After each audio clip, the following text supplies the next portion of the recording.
Hello everyone, स्वागत है आपका आज की क्लास में और मैं हूं आपका नेट वाला भैया। हाँ जी, चलिए करते हैं आज की क्लास की शुरुआत, जिसमें हम देख रहे हैं बूस्टअप सीरीज। जी, तो बूस्टअप सीरीज में आज जो हम करने वाले हैं पेपर 2 कॉमर्स यूजीसी नेट का ह्यूमन रिसोर्स मैनेजमेंट और बिजनेस मैनेजमेंट, जो हमारा एक ही यूनिट है साथ में मर्ज किया हुआ, जिसमें ऑर्गेनाइजेशनल बिहेवियर भी मर्ज है। तो ये 3 यूनिट का हम क्या देखेंगे, हम देखेंगे जी एमसीक्यू सीरीज। चलिए ज्यादा लेट ना करते हुए चलते हैं क्लास की ओर। नहीं, हाँ जी सर, चलिए आइएगा, देखिएगा। एज यूजुअल नोट्स के लिए आपको अगर नोट्स चाहिए तो आप नेट वाला भैया ज्वाइन कर लीजिए चैनल टेलीग्राम में, और अगर कोई क्वेरी है तो व्हाट्सअप कर लीजिए। चलिए नेक्स्ट चलते हैं क्वेश्चन पे। आइएगा जी, पहला क्वेश्चन क्या कहता है, पहला क्वेश्चन ध्यान से देखते हैं। देखिएगा, कहता है मोटिवेशन फोर्स और level of effort is not to satisfaction and performance is propounded by। देखिए कह रहा है कि मोटिवेशन फोर्स या लेवल ऑफ एफर्ट जो हम लगाते हैं वो उसकी वजह से सेटिस्फेक्शन या परफॉर्मेंस डिसाइड नहीं होता है। ये किसी ने कहा था, किसने कहा था? तो ये कहा था जी पॉटर लॉलर मॉडल ने। पॉटर लॉलर मॉडल कहती है कि भैया काम को करने के लिए सेटिस्फेक्शन और परफॉर्मेंस का रीजन रिवॉर्ड होता है। क्या अगर आप किसी को रिवॉर्ड दोगे तो वो तुरंत सेटिस्फाई हो जाएगा, उसका परफॉर्मेंस भी इंक्रीज हो जाएगा, ना कि मोटिवेशन या लेवल ऑफ एफर्ट। ये नहीं होता है। तो किसने कहा? ये पॉटर लॉलर मॉडल ने कहा। देखिए क्या लिखा हुआ है, कह रहा था Potter Lawler theory of motivation is based on the assumption that rewards cause satisfaction and that sometimes performance produce reward। देख रहे हो किसकी वजह से? रिवॉर्ड्स की वजह से सेटिस्फेक्शन होता है जी, ना कि मोटिवेशन और लेवल ऑफ एफर्ट की वजह से। कह रहा they hypothesize that the relationship between the satisfaction and the performance is linked by another variable reward. They see good performance leading to the reward which lead to satisfaction. चलिएगा जी आगे चले next question में। हाँ जी sir बिल्कुल, चलिए चलते हैं। नहीं, हाँ जी सर आइए। कह रहा है following are the events of organisation culture, select the current sequence of the above events. देखिएगा जी ये क्या बोल रहा है कि भाई साहब ऑर्गेनाइजेशन कल्चर की बात कर रहा है कि इसमें से कौन कौन सा चीज होगा नहीं होगा, ये देखते हैं। सबसे पहले हम क्या देखते हैं, कस्टमर का ओरिएंटेशन और एम्प्लॉइज पॉलिसीज। हाँ सर ऑर्गेनाइजेशन कल्चर की बात कर रहा है, बिल्कुल सही है। उसके बाद क्या, उसके बाद है जी quality orientation, directing and motivating style, ये भी सही बात है। कह रहा है decision making, product and service and responsibility to the society, ये भी इसका पार्ट है। कह रहा है रिएक्शन टू कॉम्पिटिटर्स, कॉम्पिटिटर्स को reaction and gratitude towards nation, तो ये क्या है, ये भी है। अब क्या नहीं है सर, तो role, ambiguities, trade union and policies. अब ट्रेड यूनियन और पॉलिसीज ऑर्गेनाइजेशन कल्चर के अंदर नहीं आता है, तो आंसर क्या हो जाएगा? A B C D, answer is 4। चलिए जी नेक्स्ट चलें। हाँ जी सर चलते हैं नेक्स्ट। क्या कह रहा है, कह रहा है असर्शन दिया हुआ है brain storming technique demand the generation of a number of alternative to a problem. Sir brain storming technique तो यही तो है ही कि वो क्या करता है, ब्रेन स्टॉर्मिंग करने के बाद आपके पास नंबर ऑफ आइडियाज आने लगते हैं। नहीं, हाँ जी सर बिल्कुल सही कह रहे हो। अब देखते हैं रीजंस। कह रहा है क्या कि participants generate as many alternatives as possible without evaluating them in brain storming sessions. बिल्कुल सही कह रहा है। तो आंसर क्या है, ए और आर क्या हो जाएगा, करेक्ट होगा, और आर करेक्ट एक्सप्लेनेशन भी होगा ए का। चलिए नेक्स्ट चलते हैं जी। आइएगा क्या बोल रहा है, ध्यान से देखिएगा। कह रहा है the attitude based on the beliefs, opinion, knowledge और information about the particular event in which of the employees possesses. देखिएगा जी नॉलेज की बात कर रहा है, तो कौन कौन सा, बिहेवियर एटीट्यूड नहीं होगा सर, पॉजिटिव एटीट्यूड नहीं होगा सर, कॉग्निटिव एटीट्यूड होगा, क्योंकि कॉग्निटिव में हम क्या करते हैं, थिंकिंग डेवलप कराते हैं, कॉग्निटिव होता है नॉलेज से रिलेटेड। नहीं, हाँ जी सर, तो आंसर क्या हो जाएगा, थर्ड हो जाएगा। आइए देखिए क्वेश्चन नंबर 5 क्या कहता है, देखते हैं। क्या arrange the following stages of staffing in current sequence and indicate the code of correct sequence, choose the correct answer from the code given below. देखिएगा इसको मैच कर मतलब सीक्वेंस कर रहा है कि पहले कौन, इसका प्रोसेस। आइए देखते हैं। सबसे पहला क्या सर, सबसे पहले हम लोग क्या करेंगे, रिक्रूटमेंट करेंगे सर, बिल्कुल सही। उसके बाद क्या करेंगे सर, उसके बाद करेंगे सर सिलेक्शन, सिलेक्शन के बाद क्या करेंगे सर, इंडक्शन और ओरिएंटेशन। उसके बाद परफॉर्मेंस अप्रेजल होगा सर, और तब जाके ट्रांसफर हो जाएगा। तो ये किसमें था, सबसे पहले 2-4 किसमें जी, 2-4, ये देखिए इसमें 4 नंबर में, आंसर इज 4। चलिए नेक्स्ट चलते हैं। कह रहा है which one of the following is not an advantage of external recruitment. देखिए जब हम रिक्रूटमेंट करते हैं तो दो तरीके से रिक्रूटमेंट होता है, एक होता है इंटरनल रिक्रूटमेंट, एक होता है एक्सटर्नल रिक्रूटमेंट। तो इंटरनल रिक्रूटमेंट वो रिक्रूटमेंट जहां आप रेफरेंसेस से एम्प्लॉइज को, जैसे आपके जो एम्प्लॉइज हैं उसके थ्रू आप अगर आप किसी एम्प्लॉइज को लेके आ गए या उसके थ्रू आपने हायर कर लिया तो वहां हो जाता है क्या इंटरनल। एक्सटर्नल में तो जो भी चीजें इंटरनल में नहीं है वो एक्सटर्नल, जैसे बाहर से आप किसी कहीं से प्लेसमेंट ले आए, अखबार से ले आए, किसी और भी जगह से लिए, तो वो क्या वो हो जाता है जी एक्सटर्नल। अब जी देखिए क्या बोल रहा है, एडवांटेज नहीं है किसका, एक्सटर्नल रिक्रूटमेंट का। देखिए कह रहा क्या, कहता है scope for resentment, jealous, heartburn are avoided. ऐसा है एक्सटर्नल का सर ये पार्ट नहीं, ये पार्ट किसका है, इंटरनल नहीं, क्योंकि वही तो जेलसी होती है ना कि भाई तुम इसको प्रमोशन मिल गया उसको ये हो गया, नहीं तो ये क्या हो जाएगा आंसर नंबर 1, यानी कि फर्स्ट नंबर आपका क्या हो जाएगा आंसर हो जाएगा जी। चलिए नेक्स्ट दिया हुआ थ्योरी देखिएगा क्या कह रहा है, कह रहा है जी match the list, match of the items of list, light item with the list to choose the correct answer from the code given below. देखिए सर डॉक्टर विलियम ऑची ने जेड थ्योरी दी थी, ये पता है हमको। मैकग्रेगर ने, अच्छा रुकिए मैकग्रेगर को रुक जाइए, एक्स वाई थ्योरी दी थी, अच्छा चलिए बता दिया। फ्रेडरिक हर्जबर्ग ने हाइजीन फैक्टर थ्योरी दी थी और एएस मास्लो ने नीड हायरार्की थ्योरी दी थी। तो आंसर क्या हो जाएगा, आंसर हो जाएगा जी ए का 3, बी का 1, सी का 4, डी का 2, दैट इज 3। आइए चलिए नेक्स्ट चलते हैं, क्या कह रहा है, कह रहा है जी given below are two statement, one is labelled as assertion and other labeled as reason, read the statement and choose the correct answer using the code given below। देखिए क्या क्या बोल रहा है, assertion बोला technological change and skill requirement have been made a subject of investigation in an organization, बिल्कुल सही।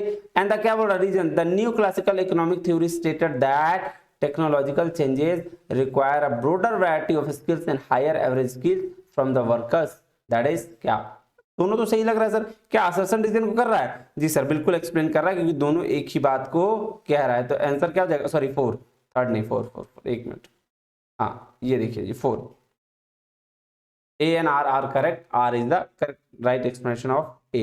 चलिए 9 नंबर चलते हैं जी। 9 नंबर क्या कह रहा है, कह रहा है choose the correct code of the following statement, correct और इनकरेक्ट। देखिए क्या बोल रहा है स्टेटमेंट 1, कह रहा है एन आइडेंटिफिएबल ग्रुप, है ना, क्या बोल रहा है, identifiable group of people contributing their efforts toward attainment of goal is called organisation. बिल्कुल सही, एक आइडेंटिफाइबल ग्रुप होता है जो क्या कर रहा है, अपना एफर्ट्स दे रहा है किसी एक पर्टिकुलर गोल के खिलाफ, मतलब बिहाफ, खिलाफ नहीं बिहाफ, तो उसको क्या बोलते हैं, ऑर्गेनाइजेशन बोलते हैं। बिल्कुल सही कह रहा है in its broadest sense organisation refer to the relationship between various factor present in a given endeavour. बिल्कुल सही, दोनों का दोनों क्या है, दोनों का दोनों सही है सर, आंसर हो जाएगा जी 3। चलिए नेक्स्ट चलते हैं। अब देखिएगा कह रहा है in which of the following forms of worker participation in management, WPM का बात किया है, कह रहा है is the role of the worker council not just advisory, just advisory नहीं है, ठीक है, क्या है, but the management is under moral obligation to acknowledge, accept and implement the unanimous decision of the council. Sir ये क्या है sir, ये होता है सर, हाँ इसको बोलते हैं एसोसिएटिव लेवल, नहीं हाँ जी सर, इसको क्या बोलते हैं, इसको बोलते हैं जी एसोसिएटिव लेवल। देखिए 5 लेवल के होते हैं डब्ल्यूपीएम 5 लेवल से आगे बढ़ता है। देखिए कैसे क्या क्या लेवल है। फर्स्ट लेवल है जी इंफॉर्मेटिव लेवल। इंफॉर्मेटिव लेवल क्या होता है, सॉरी सर, इंफॉर्मेटिव लेवल होता है यहाँ इंप्लॉय सिर्फ इंफॉर्मेशन रिसीव करते हैं और अपना क्या करते हैं, व्यू एक्सप्रेस करते हैं, बस। मैनेजमेंट आया, बोला भाई साहब क्या क्या प्रॉब्लम बताओ, चलो इन्फॉर्मेशन देखो, ये चीज मिला, ये चीज मिला, मैनेजमेंट को क्या, मैनेजमेंट क्या दे दिया, इन्फॉर्मेशन दे दिया, और वर्कर्स क्या किया, चुपचाप सुन के रह गया, बस, और कुछ नहीं। और जो भी थोड़ा बहुत चीज था वो मैनेजमेंट को बता दिया, बस, इससे ज्यादा कुछ नहीं। कंसल्टेटिव में क्या होता है, बोलता है यहाँ वर्कर्स की सेफ्टी, हेल्थ, वेलफेयर को लेकर मैनेजमेंट सिर्फ एडवाइस लेती है और डिसीजन मैनेजमेंट के हाथ में भी रहता है। देखो इन्फॉर्मेशन में तो सिर्फ इन्फॉर्मेशन पास कर दिया, मैनेजमेंट आया, बोला बेटा तो ये काम वो करना है, फिर इधर से वर्कर बोला सर थोड़ा थोड़ा ये भी चीज है, बोला ठीक है देखते हैं। कंसल्टेटिव में आया तो बोला भाई साहब ऐसा है, मैनेजमेंट आया, बोला भाई साहब बताओ वर्कर कैसा काम हो रहा है, नहीं हो रहा है, सेफ्टी ठीक है कि नहीं, हेल्थ ठीक है कि नहीं, ये सब चीज पूछ लिया और बोला और बताओ, और कुछ एडवाइस देना चाहते हो? बोला हाँ देना चाहते हैं, तो एडवाइस दे देता है, लेकिन बोला अच्छा ठीक ठीक है तुम्हारा एडवाइस ले लिए हैं, अब देखते हैं। डिसीजन किसके हाथ में? मैनेजमेंट के हाथ में। थर्ड नंबर है जी एसोसिएटिव लेवल। एसोसिएटिव लेवल क्या होता है? Next level morally bound to accept the and implement the opinion of employees. मतलब इसके बाद वाला लेवल, यहां पे क्या हो जाता है, यहां जो डिसीजन और लिया जाता है या फिर मैनेजमेंट जो भी चीज पूछता है वो वर्कर से, वर्कर जो भी चीजें कहता है मैनेजमेंट को वो चीज मोरली एक्सेप्ट करना पड़ता है, जो भी ओपिनियन होती है किसकी? एम्प्लॉइज की। चलिए जी नेक्स्ट लेवल चलें।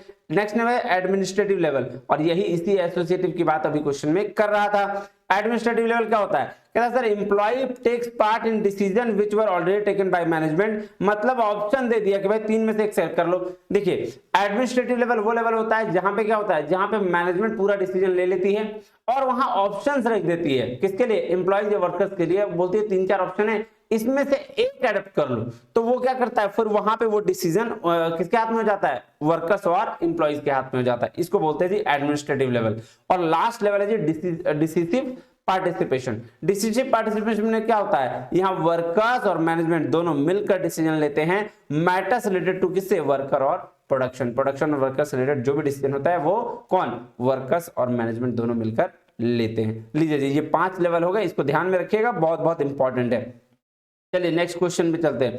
कह रहा है which one among the following oldest form of organization। सबसे पुराना फॉर्म क्या है? सर सबसे पुराना फॉर्म होता है जी लाइन ऑर्गेनाइजेशन, जिसमें क्या होती है? जिसमें डाउन अप टू डाउन की वाली होती है, नहीं ये वाला स्ट्रक्चर बोलते हैं इसका। हर क्या बोलते हैं मिलिट्री में जो होती है कि सीनियरिटी सबसे ज्यादा होता है, नहीं?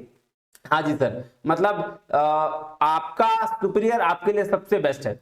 सॉरी डाउन टू, ये उल्टा लिख दिया मैंने, अपवर्ड कम्युनिकेशन, इसको थोड़ा सा चेंज कर लीजिएगा। ये देखिए ये वाला सीनियरिटी सब कुछ होती है। हाँ उसके बाद क्या है जी नेक्स्ट क्वेश्चन चलता है 12 नंबर। 12 नंबर क्या बोल रहा है, आइए देखते हैं। हाँ जी ये देखिए कह रहा असर्शन दिया हुआ क्या? Management is a set of principle relating to its function. ठीक है बिल्कुल सही। अब क्या कह रहा, रीजन क्या है? Management is essential to run all types of organisation. देखिए पहला तो भी सही है, दूसरा भी सही है, लेकिन क्या पहला से दूसरा कोई रिलेशन है क्या? नहीं, पहला तो सेट ऑफ प्रिंसिपल फंक्शन से बात कर रहा है, दूसरा बोल रहा है क्या? एसेंशियल है इसको चलाने के लिए, तो दोनों को कोई रिलेशन नहीं है। तो आंसर क्या हो जाएगा? आंसर हो जाएगा जी ए और आर क्या है? करेक्ट है, but R is not right explanation of A. चलेगा जी नेक्स्ट चलें। हाँ जी सर चलते हैं, चलिए चलते हैं 30 नंबर में।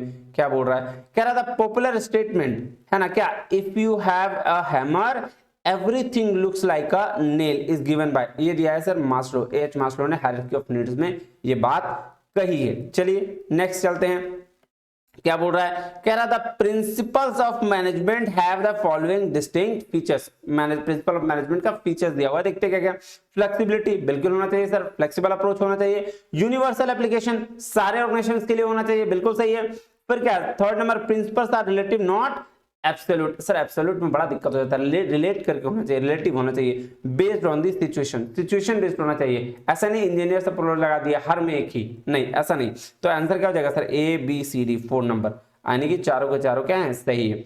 नेक्स्ट चलिए क्या बोलता है सर? सबसे कहता है arrange the following characteristic of stages of group development in the increasing order. Group development का स्टेज दिया गया, इसको इंक्रीजिंग ऑर्डर में क्या करना है, आगे बढ़ाना है। चलिए पढ़ते हैं क्या बोल रहा है। Members begin to resolve differences. भाई रिजल्व अभी डिफरेंस तो नहीं हो सकता। It includes recognition for participation and achievement, ये भी नहीं। कह रहा members are highly task oriented and there is unity in the group. भाई साहब ये अभी कहां से आ जाएगा, ये तो लास्ट की चीज लग रही है। कहता है conflict start arising due to the differences of opinion and amongst एम्पर। तो कॉन्फ्लिक्ट स्टार्ट अराइजिंग, हाँ ये थोड़ा बहुत लग रहा है, लेकिन रुकिए कह रहा है क्या? कह रहा है फिर लास्ट में members are moderately eager, have positive expectation and anxious about the why they are there and who others members are. अच्छा देखो ये हो गया जी पहला, फर्स्ट क्या हो जाएगा? क्योंकि हम एक्सपेक्टेशन रखते हैं ना, और एक्सपेक्टेशन से पूरा नहीं होता तो कॉन्फ्लिक्ट अराइज होता है। आप अपने समझ जाओ, उसमें भी देख लेना, नहीं रिलेशन में भी आपके सखा बंधु जो भी हैं है ना, वर वधु पक्ष दोनों साइड, उसमें ये सब परेशानियां आती है, नहीं हाँ सर। तो ये दोनों पक्ष के बीच में जो परेशानी आती है इसी वजह से, क्योंकि एक्सपेक्टेशन बहुत कर लेते हैं और एक्सपेक्टेशन सामने वाला क्या करता है, जब उसको फुलफिल नहीं कर पाता है दोनों को हर्ट होता है, फिर कॉन्फ्लिक्ट होते हैं, झगड़े होते हैं। नहीं, हाँ जी, तो यहाँ भी क्या सबसे पहला ई हो जाएगा जी, members are moderately eager have positive expectations. अब आ जाइए नेक्स्ट, इसके वजह से क्या होगा, इसके वजह से आ जाएगा sir conflict start rising due to the differences opinion of among members, ये हो जाएगा। फिर इसके बाद क्या, अब यहां से रिजॉल्व करेंगे difference, members begin to resolve differences and clarify the purpose of group and roles and group members. यहां पे क्या हुआ था, स्टार्ट हुआ, यहां रिजॉल्व किए। अब रिजॉल्व करने के बाद क्या करेंगे, रिजॉल्व करने के बाद बोलेंगे highly task oriented and there is unity, अब यूनिटी लेके आ जाएंगे। उसके बाद it includes the recognition participation and achievement. तो ये क्या हो जाएगा, सबसे पहले क्या था ई के बाद था सर डी के बाद था सर ए के बाद सी और बी, ये देखिए थर्ड नंबर आंसर। चलिए जी 16 नंबर क्या है, कह रहा है the advantages of incentive payments are, क्या है, तो पहला क्या है, ease in the introduction of payment. Sir incentive payment करने से कौन सा हम नया मशीनरी लेके आ जाएंगे, तो ये तो क्या गलत है ए, तो ए वाला जो है वो काट दीजिए, ये खत्म ये खत्म। अब Ajay ji better utilisation of equipment, हाँ ये कर सकते हैं हम, अच्छा यूटिलाइजेशन करेंगे इक्विपमेंट का, क्योंकि इंसेंटिव मिलेगा तो अच्छा दिमाग में रहेंगे तो हम ज्यादा जैसे तैसे फेंकेंगे नहीं, अच्छे तरीके से यूटिलाइजेशन करेंगे, ये तो हो सकता है सर। नेक्स्ट चलें, हाँ नेक्स्ट कह रहा है रिड्यूस्ड एब्सेंटिज्म एंड टर्नओवर, हाँ ये भी सही है। तो उसके बाद क्या कहता है, कहता है सर इंक्रीज्ड स्क्रैप, नहीं सर स्क्रैप क्यों करेंगे, इंसेंटिव मिलेगा तो हम स्क्रैप ज्यादा ज्यादा नहीं करेंगे, कम करेंगे। तो आंसर इज बी एंड सी, ये लीजिए जी आंसर हो गया सेकंड।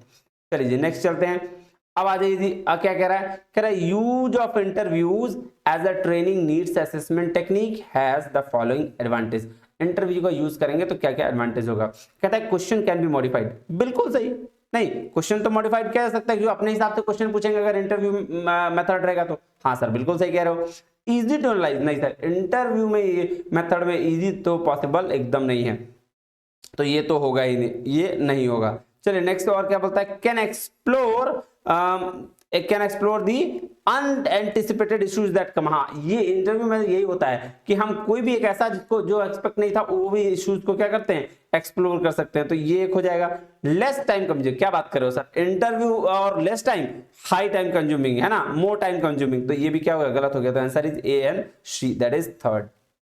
आइए जी नेक्स्ट चलते हैं 18 नंबर, कह रहा है given below are two statement, दो स्टेटमेंट है। पहला क्या, पहला स्टेटमेंट कह रहा है delegation is an interpersonal transaction based on behaviour analysis, नहीं सर इंट्रापर्सनल होता है, क्योंकि डेलीगेशन में हम क्या करते हैं, डेलीगेट करते हैं अपना, नहीं पावर को डेलीगेट करना होता है, तो एक तरफ से होता है, दोनों तरफ से नहीं। अब ऐसा नहीं कि इधर से पावर डेलीगेट किया वो भी मेरे को दे दिया, ऐसा नहीं होता है, तो इसको क्या बोलते हैं, इंट्रापर्सनल हो सकता है। स्टेटमेंट 2 यानी कि पहला वाला गलत हो जाएगा sir. Delegation is an evolutionary and development process which needs encouragement and reinforcement, हाँ ये सही है, तो first is incorrect and second is correct, ये लीजिए सर। आइए नेक्स्ट चलते हैं 19 नंबर, 19 क्या कह रहा है, कह रहा है arrange the following steps of market feasibility study in the sequential order, ठीक है। सबसे पहले क्या कहता है, अब देखते हैं इसमें कौन सबसे पहले होगा, नहीं कह रहा है based on the cost and anticipated sales revenue calculating the break even price and sales volume, sir अभी कहां, अभी पहले डिमांड में आएगा तब तो क्या, फिर उसके बाद क्या कह रहा है forecasting sales based on demand estimation and competitive analysis, sir ये भी नहीं। अभी क्या, अब सर देखते हैं क्या यहाँ third estimation of demand in the target market and different price level, हाँ ये हो सकता है सर पहला आपका क्या कि एस्टिमेशन हम सबसे पहले टारगेट मार्केट सेट करेंगे और उसका डिमांड सेट करेंगे, तो ये आ जाएगा जी पहला। उसके बाद क्या, उसके बाद आ जाएगा जी लास्ट में देखते हैं कि ये होगा क्या estimating the cost serving market, नहीं सर ये भी नहीं होगा, बिल्कुल नहीं। तो क्या होगा सर, उसके बाद हो जाएगा जी B forecasting sales based on the demand estimation and competitive analysis. सबसे पहले डिमांड हम एस्टिमेट किए, उसके बेसिस पर फोरकास्ट किए क्या सेल की, जो भी हमने डिमांड को एस्टिमेट किया था उस बेसिस पर हमने फोरकास्ट किया सेल्स को। अब क्या, उसके बाद आ जाएगी एस्टिमेटिंग, तो अब उसके बाद कॉस्ट को एस्टिमेट करेंगे मार्केट सेगमेंट के अनुसार, और फाइनली क्या करेंगे, finally based on the cost and anticipated sales revenue calculate करेंगे जी ब्रेक इवन प्राइस और सेल्स वॉल्यूम को, तो क्या हो जाएगा सी बी और डी ए। आई नेक्स्ट चलते हैं, आई जी कह रहा है usually in which one of the following performance appraisal technique subjects self ratings are negatively correlated with their subsequent performance in assessment center, sir इसको हम लोग क्या बोलते हैं, इसको बोलते हैं जी सेल्फ रेटिंग्स।